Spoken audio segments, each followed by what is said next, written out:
Hey guys, welcome back to Electrical Car Repair Live. Thank you guys for watching and subscribing to the channel. Today will be super helpful video to any of you having a Chevy Silverado this generation here from year 2014 to year 2019. If you have one of those, if you need to find where the fuse for the tail lights is located, which fuse you need to check, where you can buy cheap parts, tools, fuses, relays at a good price, quick shipping, that way you do not waste money and time. Why it's always a good idea to test fuses and relays, all that will be covered absolutely free for your convenience. Make sure to stay until the end. Before we start, let us tell you a little bit about us, guys. Every single car we get here at the garage, we try to make at least 200 to 300 free repair videos. We take them completely apart. We show you how to fix engines, transmissions, engine codes, engine lights, fuses, all that stuff, guys. Why we do all that? Because our mission in the shop is to save you guys as much money as we can. All we need in return, please subscribe to the channel, like the video. That way we can keep providing these videos absolutely free. Now, guys, we have more than 14,000 free repair videos on our YouTube channels that can save you thousands of dollars in future repairs. So please check them out, and they can save you quite a bit of money now or in the future.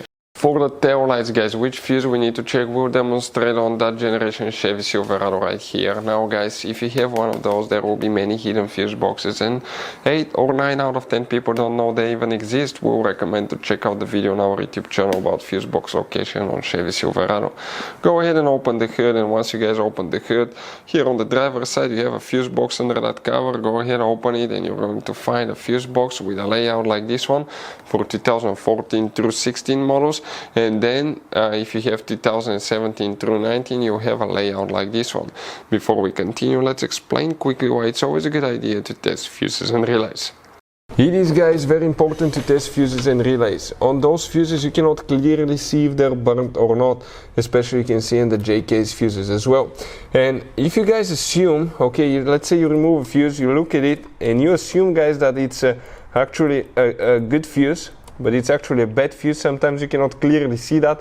What can easily happen, guys, at that point, you can put the bad fuse in and you start replacing parts and tools that you don't need to, so you lose your time, you lose your money to fix a problem that doesn't exist, when all we had to do is test the fuse and replace it. We'll put a link to a special video that will teach you how to test fuses, how to check relays very easily as well, guys. So check it out, it will be in the description of the video below. Now, guys, quick thing, if you need to buy fuses, relays, parts, tools at a good price, quick shipping, that way you do not waste money and time, guys, we're going to put the links in the description of the video below for your convenience. Please check it out, that way you do not waste money and time.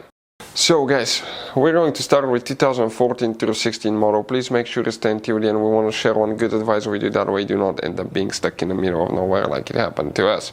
But here, guys, okay, first, that fuse will be for tail lights and parking lights. So if we zoom in a little bit, okay, the fuses that you will need to check are known as fuse number 28 and 29, and we're talking that's 28, that's 29. These two fuses will need to be checked.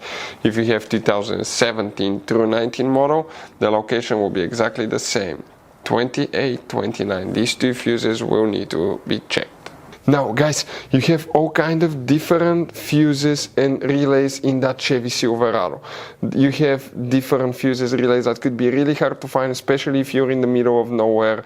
And one time we needed a replacement one, we couldn't get one, we were stuck in the middle of nowhere because of that. So what we do now, we always get some spare fuses, relays, keep them in the glove box for a peace of mind, guys. That way you do not get stuck in the middle of nowhere like it happened to us, guys. Hopefully the video will be helpful. Thank you guys for watching, and see you next time.